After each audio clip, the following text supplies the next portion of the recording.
Seat with me. It is Passenger Seat Radio. It is July 14th, 2025. You are on my 13-mile commute home. Welcome to the show. It is Monday, of course. Now, it's a special day today, and only the most die-hard fans would know why. Not fans of mine, but fans of, say, Nicolas Cage and maybe the movie Con Air. Because July 14th was the day he was going home to see his daughter, who had her birthday on July 14th. So this is officially National Con Air Day. Might even get a tattoo. My son loves it. Con Air is one of our favorite movies. My son and I, we talk a lot about it. So he writes me this afternoon. He's like, I'm going home to see my little girl for the first time on July 14th. Good stuff. Anyway, if you know, you know. If you don't, well, you don't. So, so that's fun. Anyway, not a ton going on. Over the weekend, I got to do a little Goodwilling. And I picked up a couple of interesting things. Probably the most interesting thing was something called a special video recorder. And if you saw my live presentation over the weekend, you probably know all about it. But for those who aren't regular followers of the channel, and for some reason you just watched this, I picked up this little black box. It had a remote and a power brick and a manual, and was all taped together, so I couldn't really tell much about it other than what it said on the front, which was a special video recorder. Imagine the name. But it definitely looked like some sort of a capture box. But even though I had the model number, there wasn't much information online about it. And what was online about it was all in Japanese. So it was like $7.50, $7.50. You know what? I'll just get it. It'll be fun to dick around with, and maybe there'll be something useful about it. So when I did the unveiling, we determined that, okay, so essentially on the back of this thing, it's got an HDMI in and an HDMI out, which, you would expect there to be for a capture system. But there's also composite in. Now, there's a lot of times when I want to record something that's composite. Usually these shitty little Jack-specific games that I get off of Goodwill, right? So, and I actually got one while I was at Goodwill this weekend. It was the Darth Vader one that was from, I think, Revenge, or was it Revenge of the Sith? I don't know which one it was. It was one of the prequel ones. But yeah, so I actually had something to record, and it turned out that the stability of the signal going into that composite input. Now, that doesn't mean it's not going to work for something else, but I've got other ways of recording composite stuff too. But the real question was, and by the way, this thing does like H.264 recording. I mean, it's pretty impressive for being a $7.50 box. I found it Goodwill, right? If you want something that records in HD, a nice capture system, you're going to pay, $40 maybe, 30, 40, $50. So this was like $7.50. But the real question that I had, and because you're a loyal Passenger Seat Radio listener, you get the first skinny. So I took that box and I hooked it up to a 4K Ultra HD Blu-ray player. Because I suspected that because it's a Japanese box, or it's not probably a USA-based company type scenario, that maybe, just maybe, there was no high-definition copy protection detection in there. Now, if you buy Avermedia or Elgato or any of these other, mainstream capture devices, and you plug in a Blu-ray player or a 4K player or even a DVD player, there's a good chance it's going to say, you can't copy protected stuff. Right? So I was really curious how this would turn out. And so I plugged it in, And by cracky, the thing will sit there and happily record 4K Ultra HD. Of course, it's in 1080p because that's as high as it can capture. But still, that's really nice to have on the back burner. Now, I've got a couple of cheap Chinese splitters. And I think I wrote an article way back in the old Review Lagoon days about these things. They can't advertise that it does it because then they couldn't sell it. But if you knew the right make and model and eBay listing, and even on Amazon for a while, you could buy these little black boxes that had HDMI in, 2 HDMIs out. And one of the ports completely ignored high definition copy protection. And so I've got a couple of those, so I've never really, I haven't really had the need to break copy protection. But it was really cool that I could, like, literally plug in a 4K player and this thing would just happily record it right to a USB. And of course, the signal coming out of it was probably unprotected too, right? So once it left, I could probably record it with an Elgato or whatever I wanted to do. So kind of cool, right? So my $7.50 box turned out to be pretty damn cool. And it's a shame it wouldn't do the composite stuff well, but listen, I got one more box that completely ignores high definition copy protection. So we're a fan. We're a fan of that. Let me see. No chat in the chat. So I stopped at a red light, so I figured I'd check the chat. Nobody's there. Let's see. So what else is going on? It was really a boring ass weekend. Hey now. Hey, Pixel Rage. What's up, man? It was a fairly boring weekend. I didn't do much, but I did start a new game. So I was perusing the Steam Deck subreddit, and people were asking for game recommendations for other games, sort of like God of War Ragnarok. Sort of that open-ish world, but a lot more guided, a little more on rails. There's a subgenre for that, and I'm not exactly sure what it's called. Pseudo open world, I don't know. But you know what I'm talking about, right? These are games that aren't like totally on rails, but there's definitely a focus direction of stuff you're supposed to be doing. And and while you can wander wherever you want, it's still like gated. Gated's a good word. A gated world environment. So it's not super closed, but it's not super open either. And so somebody recommended something called Banishers. And there's a sub name to it, but Banishers is all I remember. Something about New Eden. The Tale of New Eden or something like that. It's called Banishers. Never have I heard of it, which is weird because Banishers is made by Don't Nod, which is the original maker of the Life is Strange series. And I am a big fan of the Life is Strange series. So it was weird that I hadn't heard of it. But since it got a bunch of praise, there were a bunch of people in Reddit saying, oh yeah, I had no idea this game was so much fun. I was so glad I picked it up, yada, yada, yada. And it's like, well, shit. Okay, I'll pick it up and try it out. And for those of you who are sensitive about diversity, equity, and inclusion, you might give this title a pass. It bothers me. Okay, so let's talk about that for a second. So in this game, the lead character is a black woman, right? And that's fine. I don't have a problem per se with that. But my problem is when it looks obvious. When it looks like it was decided to do that. You know, if there's source material, right? So did we talk about this, about Running Man, the Running Man? So there's a new Running Man remake or reimagine or whatever the hell they want to call it. There's a new Running Man movie coming out. It's supposed to be a lot more like the Stephen King book than our fan favorite Arnie version. But of course, while you're watching the trailer, it sticks out like a sore thumb. That's part of it. So it's the same way with CGI. When you don't see the CGI, it's fine.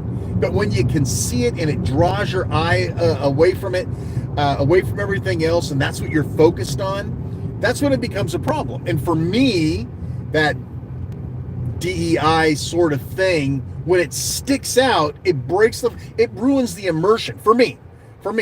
I'm not opposed, but what I'm saying is that anything that detracts you from a film or from the story or from a movie, when it sticks out and you say, oh, well, there's that. But you know what I'm saying? Anyway, so it's like, okay, well, it's Don't Nod, and they've got, lesbian relationships in their games, Life is Strange had that sort of stuff going on. And it's a little bit more on that kind of hippie side. So I got it, right? It's like, okay, it's no big deal. I mean, she's a badass. She kicks ass. The guy is, of course, she has a partner in this Banishers game. And she's the boss, right? She's the boss. He's like the Padawan, right? And it's like, oh, come on. I mean, it's like, okay, but they didn't make him a complete pussy. That was okay. I mean, he's still a badass, but, she's the boss. And it was very plain. She's the boss. And in fact, they nudge you a couple times with it. So I'm kind of at the beginning of this game going, I don't know. I mean, I'm all for whatever, but this is like you're pushing my button. You're pushing that.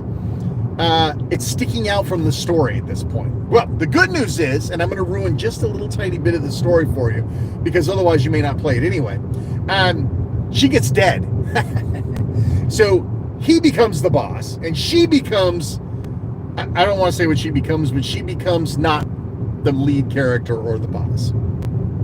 So he becomes the man. So it's like, okay, so we had a little bait and switch going on there. And for whatever reason, that sort of made everything okay. It's like, okay, I got what they were going for now. All right. I mean, I wasn't offended, but it was just like, oh, really? So anyway, so the idea of this Banishers, it's set like in like the 1800s. You're like in New England, but it's called New Eden. Nice to keep it fanciful. Anyway, as Banishers are like ghost and demon hunters, right? So that kind of sounds cool. You are a ghost and demon hunter, and you've been summoned to this small little New England, New Eden town to banish some horrible spirit or demon or some shit that's haunting this little town. And it's one of your friends that lives there. He moved there. He's a demonologist as well, but he can't handle it on his own, so he's got to call in the big guns, which is you, the two of you. And so the idea is that you run around and you start unfolding this rather big story. Now, whether you're into sort of the Don't Nod, I don't know, alternative sort of stuff, they know how to tell a good story. And this is no different. It's a good story. It's a good premise. Maybe a little heavy in the reading department. That's okay. And now the good news with the reading department thing is you can skip dialogue. So you can, when you read it, you can skip without waiting for them to finish it. And honestly, this ain't no Witcher 3. So I find myself tearing through the dialogue a lot. But, and again, the idea is that, so you start uncovering what's going on. And so you meet characters, you start learning about them. It turns out that they're actually being haunted or they're tainted by some ghost, blah, blah, blah. And your goal is to, get rid of that taint and release them or banish the ghost or do whatever. And it's got remarkably decent combat, right? So Don't Nod is not a company that I would have thought, like, you would say, oh yeah, that's good combat. So if you like God of War, Ragnarok, or, that genre of pseudo open world, story rich, mission sort of thing, this might be up your alley. But the combat's really interesting because you end up having sort of a combo system. So there's skill trees. I mean, listen, at first I thought this does not remind me anything at all of God of War, but the more I played it, the more I'm like, yeah, okay, I get it. I understand why they would recommend this to somebody who likes God of War. And I think it was like, I don't know, it was under $20. It wasn't anything expensive, but it looks great. The graphics are good. The story's great. And the concept of, running around, Salem, Massachusetts as a demon ghost banisher is pretty cool. And there's a lot of and Don't Nod is also known for their sort of what's the word I'm looking for here? Sort of their decision making. So the story plays out, and there are consequences for choices that you might make while you play. And there's a pretty big choice you got to make. Like which direction are we going to pursue? A or B? A means you're basically the scum of the earth. B means you're going to lose a lot of shit. I don't want to ruin the story, but there's a pretty heavy time when you got to kind of commit to something. And it's like, oh shit, that's pretty heavy. Fuck, man. It reminds me, anybody who played Telltale Games, whatchamacallit? Shit. Walking Dead. The first episode, I guess they call it episodes. The first episode of Walking Dead from Telltale Games had some kind of dark, choice-based decision-making stuff, and there's some of that going on here, which is cool. I like that. I like games where there's some consequence and some change, and you have to make grown-up decisions, not whether you're gonna kill the beast by chopping off his head or stabbing him in the belly. That's fun too, but something where there's some level of whatever. Anyway, Banishers, in case you tuned in late, Banishers is the game that I'm talking about. And yeah, I mean, if you like the God of War formula, the game loop, the mechanics, and that sort of thing, I think that would be, you would probably appreciate it. So yeah, so I'm playing that. I don't know if I love it. I like it, but I don't know if I love it. So it's not going to be one I'm going to be out there preaching about. But again, somebody recommended it, so I thought I'd give it a whirl. So I've started playing that. I've still been playing Overwatch, of course, and that sort of thing. I got sucked into something over the weekend. What was it? There was something I was watching. Oh, there's a show on History Channel, and I don't think I've talked about this yet. They've got this templated out just great, don't they? So this one's called, I think, Hazardous History with Henry Winkler. Yeah, the fonts. He's following in the footsteps of so many people like William Shatner and Lawrence Fishburne, where they get a show on History Channel, they show up, record 10 seasons of 5 minutes each of audio, and then the rest of the show is produced around it. So that's exactly what this formula is. But it's actually a really fun show. So essentially it talks about all the terrible shit that we'll never do again, right? Like lawn darts with the steel tips, hazardous games, hazardous theme parks, hazardous this. It's all around stupid shit that we used to be able to do that now we don't do anymore. So it's kind of an interesting concept, right? And that's sort of what drugged me in. And listen, this is lightweight shit. I mean, you don't have to pay a ton of attention. So it's pretty lightweight stuff, but it's good. I mean, it's entertaining. It's great background filler. So I got all sucked into that. There's 4 or 5 episodes, and I watched them all this weekend. So there you go. They got me. It was fun. The extreme sports one, maybe not as fun. I think that was the last one that came out, but the rest of them were really good. The first one just hooks you right in. So that's good stuff. Let's see. So I watched that this weekend.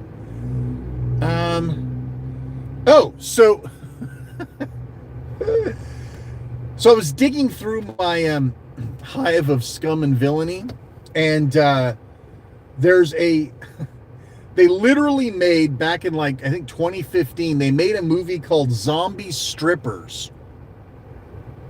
Now, you can only imagine what a complete piece of shit that's got to be, right? So I saw it as I was scrolling through this list, and I'm like, how bad could that be, right? I mean, how bad could something called Zombie Strippers be? If nothing else, maybe for a laugh. So I grabbed it, and I started watching it I watched the first 10 minutes of it or something. And Okay, it's bad. I mean, it's like imagine a bunch of porn stars got together to do a zombie movie, and you've got it. But here's the interesting thing. Here's the part that kind of got me. As I was watching sort of the first couple of minutes, they do like this fake newscast and all this other shit, and I'm like, God, this feels so familiar. Where have I seen this before? This really I feel like I've seen something like this before. And then it clicked in my head. It feels like a 1990s full motion video game. I mean, you're watching this and it's got the cheesy CG shit, and it's got the over or under acting. It's got the chicks with the big thingies, and the guys that can't act their way out of a paper bag. And you're watching this going, oh my God, this is like every single full motion video game that I've ever seen in the 90s. That's what this movie is. It's like one big full motion video game. I kept expecting to pick up a controller and telling the stripper to do this or the guy to do that. It's hilarious. And once I kind of came to terms with it, it's like, okay, this is actually kind of fun. So, I mean, what really got me though, what made me even stop as I was scrolling by the listing is Robert Englund's in it. Yeah, Freddy Krueger is in Zombie Strippers. How could you not at least download that and take 5 minutes out of your day and do it? And then, like I said, watch the first 5 or 10 minutes and you go, holy shit, Shane was dead on. This is a fucking 90s full motion video game turned into a movie. There's something crazy fun about that. On something more serious though, while I was also going through some of my backlog of shit to watch, I watched the ZZ Top documentary from, I think it was 2019, the greatest little band in Texas, or Texas's little band, whatever their little slogan is. It's from 2019, ZZ Top documentary. And I'm going to tell you right up front, I'm not a huge ZZ Top fan, right? I learned about ZZ Top from MTV, probably almost everybody else did, right? Because ZZ Top before MTV and after MTV, two very different bands. And I could totally understand how, if you were a fan of ZZ Top before MTV, you probably weren't a fan after MTV. But even for bands that I'm not really huge into, I love a good documentary. If it's done right, it's produced right, it's kept a good pace, and it's kept interesting.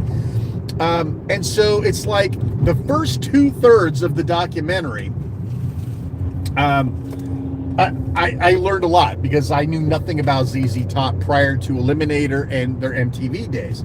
And let's be honest, those guys went fucking batshit. The right place, the right time, the right music, the stars all aligned for ZZ Top and MTV. And it's really funny, there's a lot of people that you would have never known about had it not been for MTV. And it's almost a joke anymore, right? About, MTV and, they don't play music videos. They started doing reality shows and shit like that. Hey, what's up, Gus? But, it's easy to make fun of MTV, but it changed everything, And as I was kind of watching this ZZ Top documentary, it was like, how many other ZZ Tops are there in terms of? No, I mean they were popular, but they weren't well known. I don't even know how to explain it, but these guys had a big following. They were touring like for 10 years in a row, blah blah blah. But who heard of ZZ Top before MTV? And I was like, shit, I bet if you did some digging, you'd find that there are tons and tons and tons of artists that only because of MTV did they become, and they've been doing music for 10 years, 15 years, 20 years. And it wasn't until MTV hit before they made it big. And I bet there's a shitload of those stories out there. But it was kind of interesting. And so I liked it. I liked it a lot. The pacing is really good. They kept it fun and entertaining. They had all three of the the original band there, Dusty and Billy and the drummer Fred. I think his name's Fred Beard. Anyway, and he's the guy that doesn't have a beard. But that was kind of funny. But anyway, it was really interesting. I mean, I could have gotten more into the MTV period, but it was most of the documentaries about their early times up to MTV, and then it's like you get like 15 minutes of that, and then it's over. Now, what I really thought was interesting though is they didn't touch the Back to the Future stuff, right? Because I mean, if you didn't know ZZ Top from MTV, you learned about them from Back to the Future 3, right? They were the country band that was playing during the dance, right? Where Doc and Clara fall in love, right? So it's like, how do you leave that out of a documentary about the life and times of ZZ Top? I don't know. That seems like a pretty big fucking omission.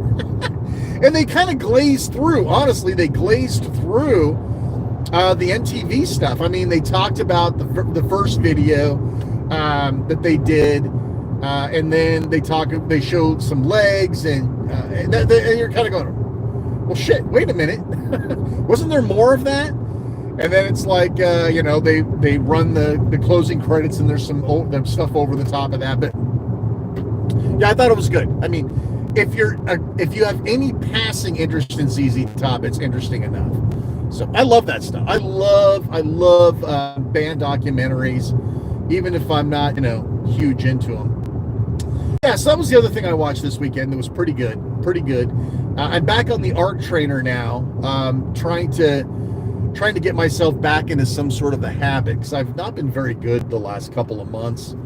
I went on that fasting bit that my cardiologist told me about. I dropped 20 pounds like in 2 seconds, and then I stopped. And that's really the part that I think that gets me the most is I like the drop. I like the initial inertia, but then my weight loss just screeches to a halt. It halted a lot quicker this time than it did when I was doing my other plan earlier, but I don't know. So I thought, you know what, let's get back up on the horse. Plus, I'll get to finish the show Wentworth, which is an Australian woman's prison show. Yeah, I know, I've got weird tastes, right? But listen, okay, it's not that weird if you think about it, right? It's like women's prison. There's got to be a lot of lesbian shit going on in there, and who doesn't like that, right? And of course, I liked Prison Break. Wentworth came to me out of a Prison Break recommendation, right? So it was like, if you loved Prison Break, here's some other shows you got to watch. And it's like, Wentworth, women's prison, Australia, shit, I'd be in for that. And I'm on the final season, I think 5 episodes of the final season. So within the week, I'll be through with it. And I'll be having to go back and find something else to watch. So, so I've been getting all caught up with that. And let me think, what else has been going on?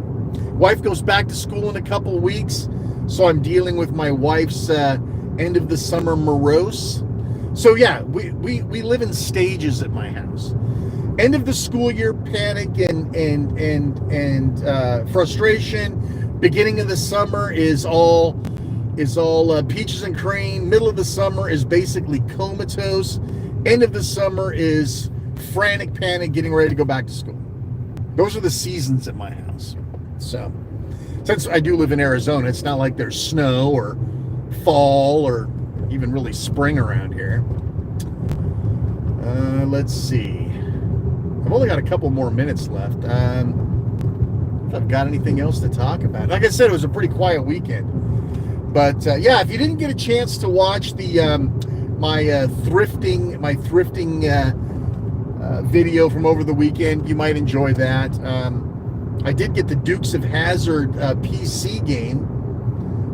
I get a feeling that sort of content is going to be a little harder to get as time moves forward. We'll see. We shall see. I did pre-order the Knight Rider 4K. You know me, I'm a whore. It sounds like the music is not the original licensed music, so that's fixable though, because I got the turbine release. I can fix that. Damn. Well, I guess that's it. Well, listen, I'll let you guys go. Thanks so much for tuning in. I'm Shane R. Monroe, Passenger Seat Radio. We'll see you next time. Take care, everybody.